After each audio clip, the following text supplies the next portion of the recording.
Welcome back to The Deep Dive, where we take a stack of notes, articles, and research and give you the ultimate shortcut to being well-informed. Today, we are tackling something incredibly practical. Yeah, how to talk about your day. Exactly. This deep dive is all about giving you the essential vocabulary and, the structural phrases to move beyond just listing actions. We're basically going to map out the entire daily routine. From the moment the alarm clock rings to when you finally turn in. And our mission is simple, but I think really crucial. It's to equip you with the language to describe not just what you did, but how the day felt. Yes.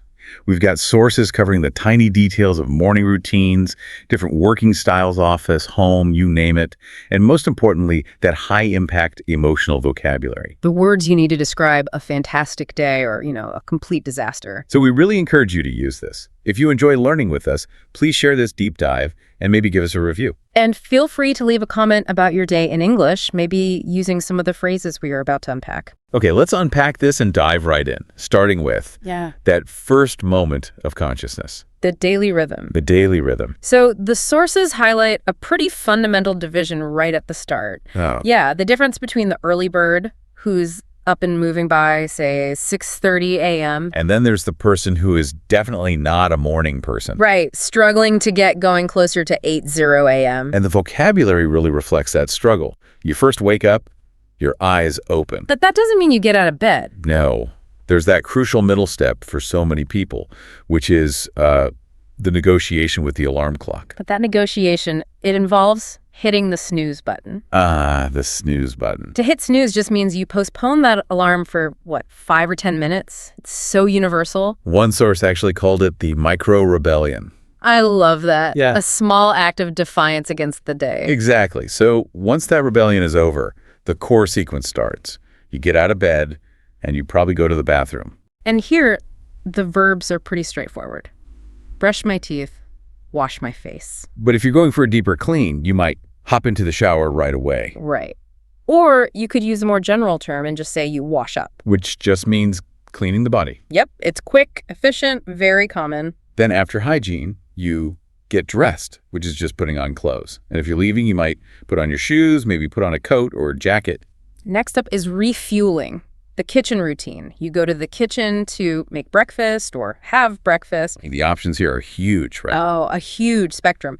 The sources show everything from the classics like coffee and toast or tea and cereal to more, nourishing meals like oatmeal with fruit. But we also see people who skip breakfast entirely, or maybe they're making specific cultural foods. Like an arepa. Exactly. Yeah. And mentioning a specific food like that is a great way to personalize your routine. Sure, you could say something like, I usually have toast, but on Wednesdays I treat myself and make an arepa. It shows, the routine language, but you're adding your own detail. Yeah, and once all that is done, we hit a really vital phrasal verb that signals movement. Which is? Head out. So if I say, I'll be ready to head out around 8:30, what does that tell you? It signals efficiency. You're ready to leave. You're mentally checked out of the house. It sounds so much more natural than just saying, I leave the house. Way more natural. We also can't forget the pet factor. Oh, the routine dictator? For sure. If you have a dog, you have to take the dog on a walk. And yes, the sources reminded us to bring a plastic bag. And the cat routine is totally different. Cleaning the litter box with a scooper. One person said having both a cat and a dog makes the morning complicated. You're serving two different masters before you even start your own day. It's a great conversational detail, though. Explains why you're so busy. Okay, so now we transition from the home to the rest of the world. Once you leave the house or head out, you start the commute. And this is a great area to practice different verbs for transportation. Are you driving? Are you taking public transit, like a train or a bus? Or walking. An interesting point from the research was how commute time varies every single day. Right. It could be 20 minutes one day and over an hour the next. Which is why people complain about it so much. And once you arrive, or just, settle in at your desk at home, the work verbs begin. You sit at my desk, work on my computer, and then you get into specific tasks. Like answer emails, write reports, prepare lessons. Or have meetings, which, if you're remote, are probably online meetings. This area is so rich with phrasal verbs for the modern workspace. It is. First, you have to log in to connect to a system. Then, depending on your energy, you might immediately dive into work. Right, which means you start with high energy, real focus. But The sources also cover the tough days. Oh, for sure. When you're tired or unmotivated, you might have to drag myself to my desk. I think we can all relate to that. The contrast between diving in and dragging yourself is it's perfect conversational detail. It really illustrates the emotional difference in the day even before you get to lunch. Speaking of which, lunchtime. You have lunch. And the options really vary depending on where you work. If you're in an office, maybe you're packing lunch, bringing something from home. Or going out to eat. Usually something simple like a sandwich or a salad. But working from home gives you that flexibility to, make a fresh meal, like a quick pasta dish or something. That midday flexibility is a huge perk of remote work. Definitely. You could take a quick nap to recharge. Or you could run errands. And running errands is such a great catch-all phrase for all those little chores. Cleaning, vacuuming, watering plants, visiting family. All of it. Now let's look at this fascinating case study the sources gave us on Susan, the homemaker. Yes, this is such a sharp contrast to the typical office day. The vocabulary is completely different. Her day isn't defined by logging in or reports. No, it's about family care, creating a clean and cozy environment. Her purpose is all about maintenance and nurture. So she prepares a nutritious breakfast. Then she helps the children get ready for school. And her core actions are all centered on the house. She tidies up the house, she heads to the grocery store. In the afternoon, she has time to tend to the small garden. I like that phrase, tend to. It means caring for it carefully. And then she helps her kids with homework, which is described as an opportunity to bond. The key insight here is really the emotional vocabulary. She describes the result of her efforts as fulfilling. Right. While the office worker might use the word productive to describe a good day, She uses fulfilling. to describe that emotional richness of her role. It's a really important difference. Which brings us to what is arguably the most important part of this for a learner. The emotional dimension, describing the quality of the day. Absolutely. Because if someone asks, how was your day? Yeah. And you just say, good, you miss a huge opportunity for a real conversation. You need detail. You need emotion. It's interesting, the sources dedicate so much space to describing failure or stress. Why is describing a rough day so much more complex than a good day? Because misery loves company. People want to hear the story behind the disaster. That's true. For a successful day, you can use simple, high-impact phrases.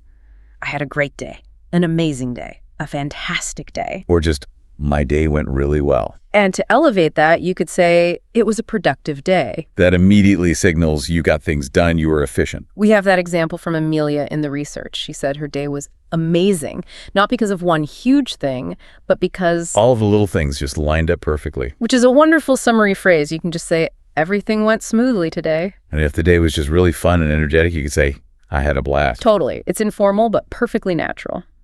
Okay, now let's pivot to the rough days. All right. You can use the simple negatives. I had a bad day, a terrible day, a rough day. Or that classic understatement, I've had better days. Right. But if you want to really express the chaos, you need those strong summary phrases. Think about that Jake scenario. The alarm failed, he was stuck in traffic, his laptop froze, he spilled coffee. And the project had to be completely redone. It's a lot to explain. So instead of listing all of that, You summarize the experience. You use phrases like, everything went wrong today. or nothing went according to plan. And the most powerful ones are probably, it was a disaster, or it was draining. And the feeling that results from that is, I'm exhausted, I'm stressed out, or I'm frustrated. Which brings us to a super crucial grammar point for anyone learning English. Yes, the difference between aid and ing adjectives. If you get this wrong, it changes the meaning completely. It really does. Okay, so let's break this down. Use the ed ending to describe how you feel, right? Your internal state. Exactly. I am exhausted, or I felt frustrated. You are the subject experiencing the emotion. Got it. And then the ing ending is for the thing that caused the feeling. That's the one. So Jake's day wasn't exhausted, it was exhausting.